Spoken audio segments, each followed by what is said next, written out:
திருச்சியில் தீராத தொல்லை தந்து பொதுமக்களை கடித்து குதறிய 15க்கும் மேற்பட்ட குரங்குகளை வனத்துறையினர் சிறைப்பிடித்தனர்.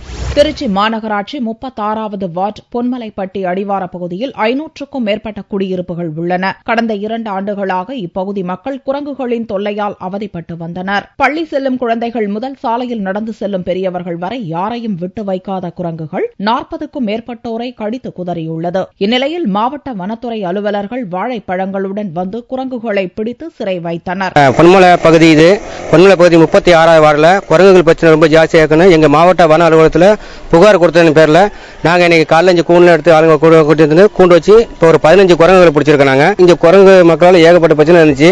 இப்ப காலைல வந்து பிடிக்க ஆரம்பிச்சு கொஞ்சம் நிம்மதியா இருக்கிறாங்க. 2 வருஷமா குரங்கு தொல்லை எங்க ஏரியால ரொம்ப தொல்லையா இருந்துச்சு.